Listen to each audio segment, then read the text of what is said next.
Alrighty. The Principles of Success, Season 1, Episode 8. And I am tired. But I'm going to try and do this one last episode because I want to make sure that I get all the action principles done in one go, so that way they stay cohesive, so I don't forget what I already talked about. And it'd be kind of silly not to take action on the action principles. So let's do this, the one last episode. So what I wanted to start out with today was talking about being ridiculous. It's okay to be ridiculous with your goals and your actions.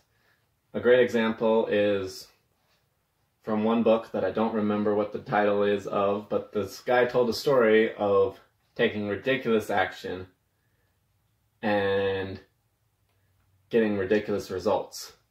And what he talked about was, an example is, he had his kids send out letters to every single public official in the world, so including kings and, well, I guess not every single one, because I doubt they sent ones out to dictators, but that includes kings and presidents and politicians and all of that, superstars, all of those super famous people that nobody thinks that they can get in touch with.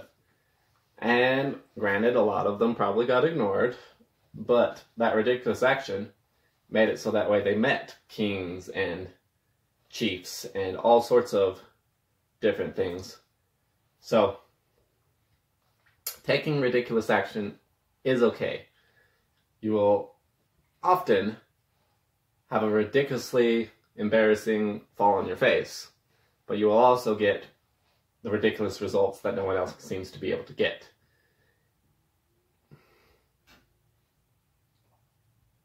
An action is never a fail. The great thing about action is you're always correcting. I'll use a maze example. You can try and figure out how to get to the opposite side of the maze by thinking about it.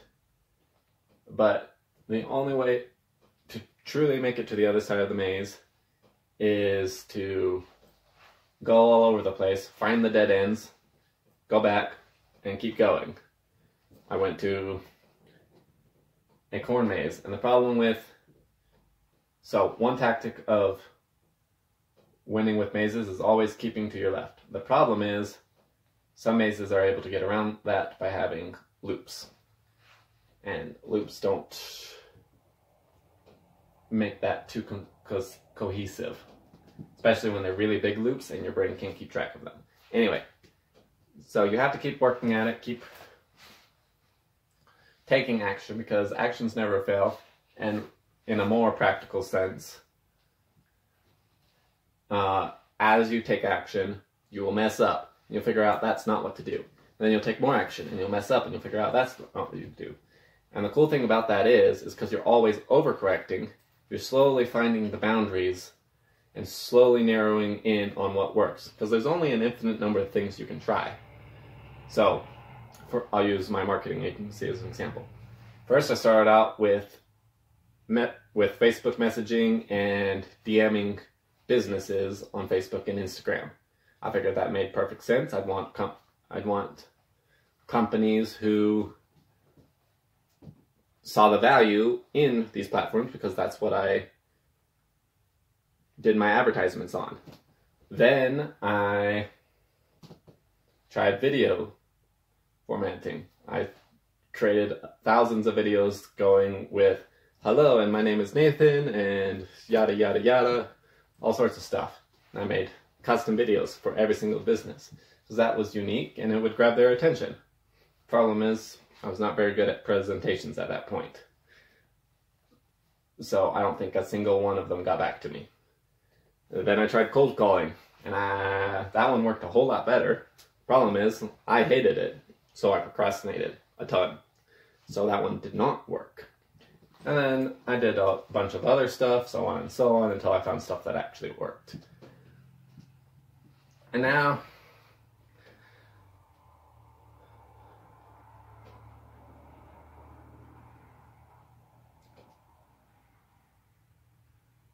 So as you keep trying different things, you will slowly figure out what doesn't work, and by process of elimination, you will figure out what does work.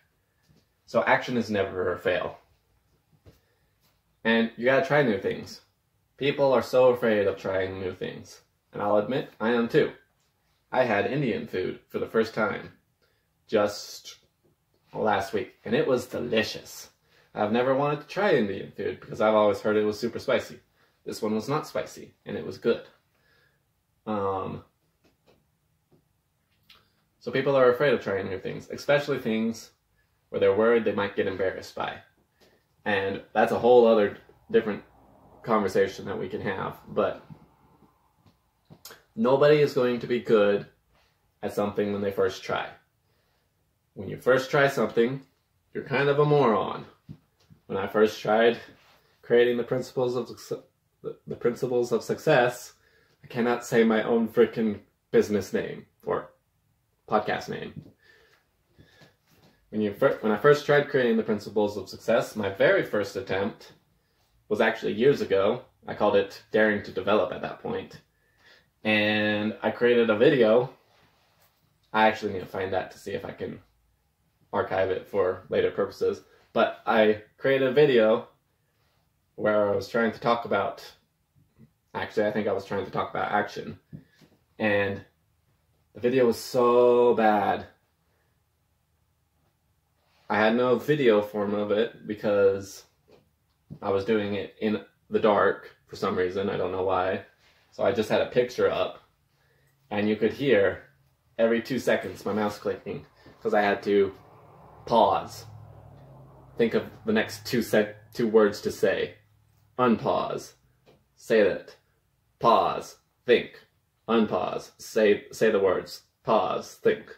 That did not work very well. When I did season 0 of the Principles of Success, I lost several minutes of recording randomly, multiple times throughout most of those episodes. So I'd be talking, and then it would cut out, and then it would cut back in, and I had no idea why.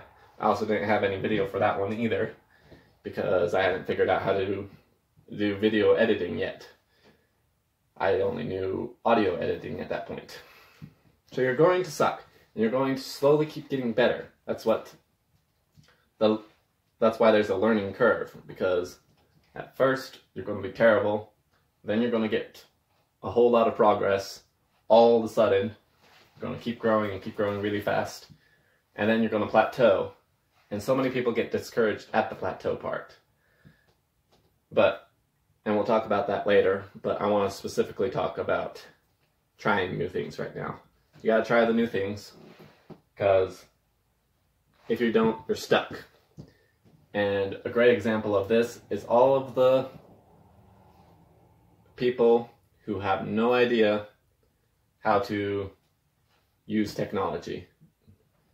I'm not going to name any names, but I have a particular grandparent that struggles to even turn on his TV now because he was never willing to learn and try new things in the technology realm. I also have a grandpa who was a very much technically savvy guy, and that's how he made his living. Both about the same age. One decided to try this new thing called computers. One thing decided to try this new thing called computers, and the other did not. So you gotta make sure that you try new things, and you gotta be ridiculous in the things that you try. You also have to take risks, because if you don't take risks, then nothing's going to happen. All of the reward comes from taking risks. I'll use a relationship example. Kissing a girl will always be a risk, because she might actually think that she might actually only be there for the free food. And you can get hurt by a girl's reactions to that. For girls, it's always a risk to go on a date with a guy because he could be a serial killer. But you're never going to get in a relationship if, granted, guys, girls couldn't be serial killers too, but that's much rarer. I've recorded this line like 7 times because of different reasons. You're never going to get in a relationship if you don't go on dates. You're never going to get in a relationship if you don't go on dates. For money, the super safe option is to put your money in a bank and don't do anything with it. Problem with that is the bank pays you less in interest than inflation does. So every minute or every moment your money is in a bank account is slowly losing value. That's pretty safe. It's also pretty dumb. You can also take too high of risks. But for most people, they have a hard time taking any risks. And so I'm talking more about that. But for the example of taking too high of risks, most successful people don't actually think of themselves as risk takers. I am certainly not a risk taker. I think it's riskier to go to college and have a bunch of debt and hope that you can find a job. I think it's riskier to rely on somebody else to sign your paycheck. Lots of people think what I do is riskier because you can fall a lot further. But most successful business owners take what they call micro risks. And those micro risks are essentially things where if it goes to 0, they're going to be okay. A great example is Jeff Bezos took a risk when he started selling other products than just books. That was a risk, but he wasn't going to lose the whole company from that risk. And there's a video of him talking about how he takes risks all the time, but he's never taking any risks that are going to cause him trouble. Gary Vaynerchuk talks about taking risks as well. He talks about how one number, I don't remember what the number was, and a much bigger number was how much they had made in revenue that year, in 2 different years. But those 2 years they had made the exact same amount of money because of different risks he had taken. And then he made the comment of good news is that one of those risks is going to make him like 80 million next year. So most successful people do not take bet the farm risks. They make micro risks. But most people don't take any risks at all. They're too worried about failing. They're too worried about embarrassing themselves because they don't know what they're doing. And they're too worried about not succeeding. Actually, I guess that's failing again too, but they're too worried that it's not going to work out and that maybe they're making the wrong decision.